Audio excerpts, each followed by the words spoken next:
again, everybody.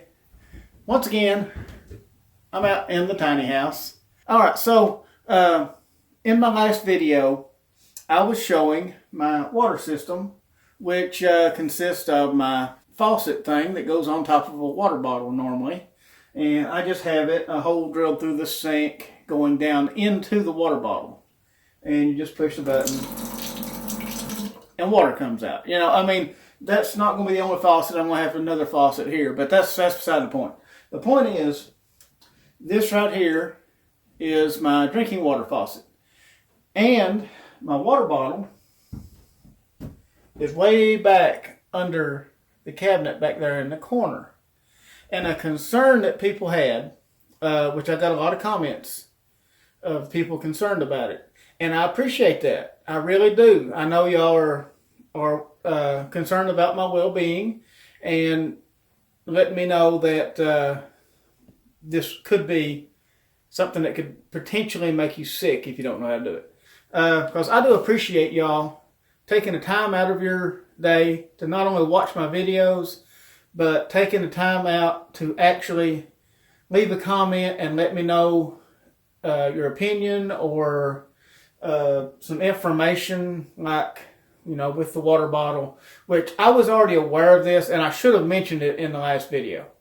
The water bottle being back here where you can't really take it out and clean it, it could, well, actually it will over time develop bacteria in it and mold, and it could be a health risk. In order to prevent that, what I'm going to do is I'm going to treat it like a water tank in an RV. Now, with an RV, you don't take the water tank out, wash it out, dump it, and put it back in. Once the water tank gets put into the RV, it's usually in some type of a cabinet or something that you can't really get to. So it's permanent. It's there. They do have a drain. Now, this one doesn't have a drain. And I'm not going to put a drain in it because I'm going to use a faucet. I'm just going to go through the procedure in case somebody wants to do this.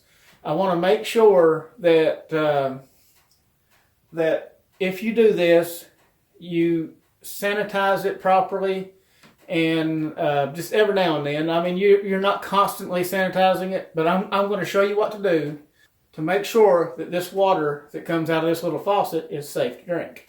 Now, you can, once you take this off, you can twist this. It takes a little effort, and it's a little bit of aggravation to get it out, and all that. Plus, there's going to be stuff in the cabinet. But you can twist this off. This top part is not glued on. The one going into the bottle is glued on. And I would not want to just clean the bottle anyway, because there is a PVC pipe that runs down, across, and into that water bottle. And inside of that PVC pipe is another hose. You can see it sticking out here. That is where the water gets drawn up through by a little pump inside of this faucet. But if you just were to take the bottle out, clean and sanitize it, or even replace it, and and put it back, and not fool with this PVC pipe, this PVC pipe is going to stay damp, and a lot of bacteria is going to grow inside of the PVC pipe. So you have to sanitize the whole system, not just the bottle itself.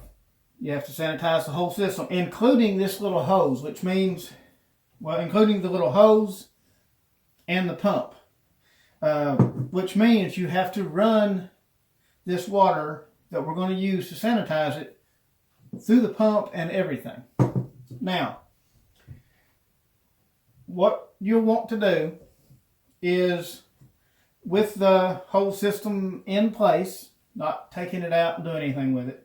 All right, with this small of a container, normally you will do like, I think it's like a 1/4 cup of bleach per 15 gallons of water. Well, this only holds 4 gallons.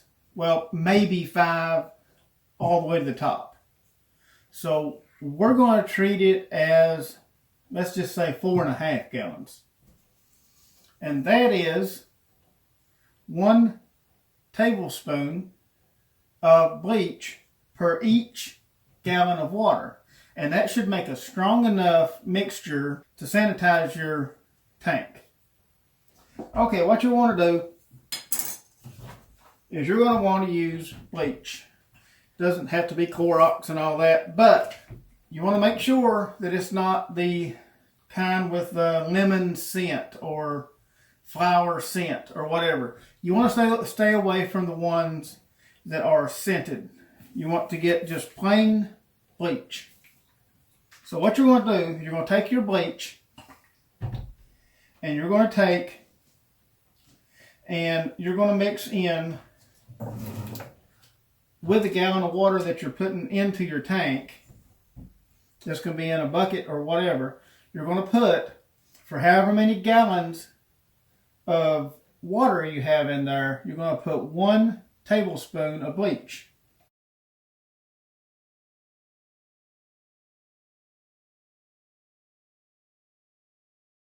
It's going to be 4.5 tablespoons. This is a half tablespoon, by the way, but it's going to be 4.5 tablespoons of bleach to do 4.5 gallons of water. What we'll do is we will go ahead and fill the system up, and it would be best to do this like right before going to bed, because you're going to want to let this sit for a while, a couple of hours at least. It's best to do it overnight. They say in an RV about 12 hours, but for right now, we're going to fill it all the way to the brim here with water and bleach.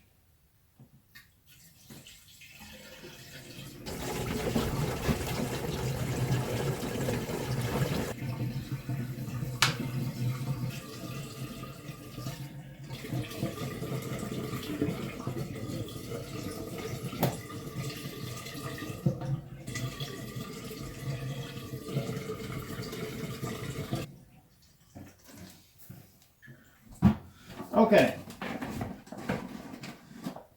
so we have the entire thing full. So what you'll do is full all the way to the top.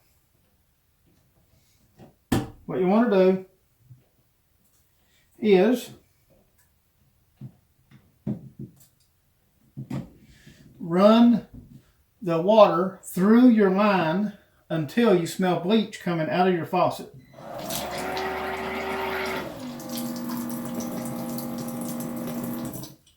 And in this case, that should be pretty good because it's a pretty short little line. And this thing, when you take the pump off of the top, it loses vacuum and it just lets it all drop back down into the tank. So once it starts pumping, you've got what's in the tank up at the faucet. But you'll just let it run just for a few seconds.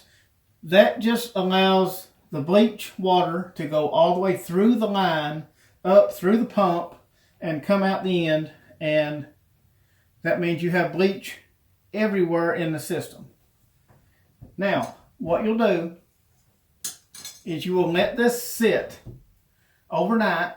If you're in a big hurry, you could let it sit, let's say 4 hours, something like that. But I would recommend letting it sit for overnight.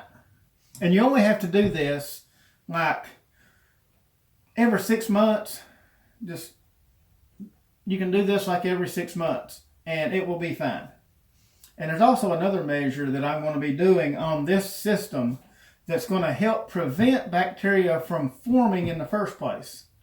And that is a UV light that I'm getting that is going to actually shine on the bottle down there. It's not going to shine all the time, but I have a plug back here in the back that it was going to be in my refrigerator, but now the plug is not doing anything. But I'm going to plug in a small ultraviolet light shining on the water bottle itself. And ultraviolet light will kill bacteria. So it's going to sit there and pretty much keep it sanitized anyway. But I'm still going to do this method once every 6 months, because you don't want bacteria and stuff forming in your drinking water. So we're going to let this sit overnight, and we're going to come back here and do our thing. This thing has sat overnight with bleach in it, and the bleach has been in contact with every inch of this system all the way to here. So what you need to do is you need to get all that out. Now with an RV, you can just open a drain on most of them.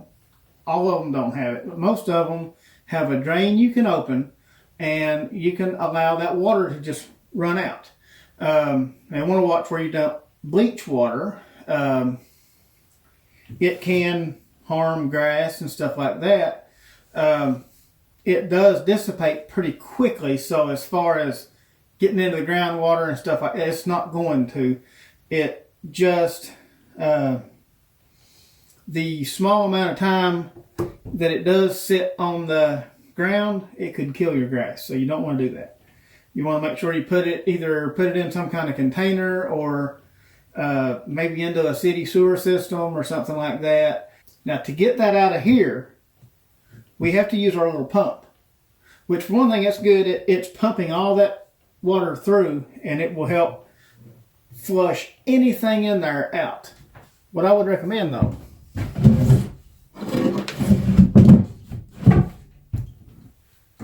is you want to get your adapter, if you have one of these, because you will, pumping 5 gallon of water out or 4.5 gallon at one time, you're going to run your battery down. So what you want to do, you want to go ahead, plug in your power supply, plug it into right there, and you can see our little light on. There you go, which indicates it's charging. So now we know we have consistent power on it. So what we're going to do in this case, we're just going to let it do that until it stops running, because that will mean that it has completely cleared the whole thing out. And that's out. So that has pumped everything from the tank all the way through the system and has gotten rid of it. So now that your system is completely pumped dry, you may want to leave this plugged in, but what you'll want to do is you'll want to take this back off, take the cap off, about like that. System is completely dry, or completely empty. So what you want to do, take your cap off, take your pump off, and set it off to the side, and just let it sit. Give it an hour and a half, something like that. Let some of that bleach evaporate out. Bleach goes away pretty fast when it's not diluted in water, especially. Now you may want to take a gallon of water, pour down it, and maybe pump that back out. Once you pump that back out, you're pretty much fine. Once it sits a little while, you're going to lose that bleach taste, and the whole system is going to be completely sanitized. You're not going to have to worry about bacteria forming. So there we go. That is how you sanitize your water bottle system, or works the same way in an RV, only instead of just running it through one faucet, you have to go around each faucet, turn it on, let bleach come out of it, and then let all that sit for overnight would be best. Anyway, I guess that's about it, because that should cover everything. I appreciate everybody that commented and let me know that. I also appreciated all the comments on doing the 2 doors too. I kind of had already made my mind up that I wanted to do 2 doors, but all the comments kind of confirmed that. So yeah, I appreciate it, y'all. I like reading all the comments, like I said, and they do help me out. I appreciate everybody that leaves a comment, everybody that watches my videos. It's going to be about it for this video. Thank y'all for watching, and I'll see y'all on the next one.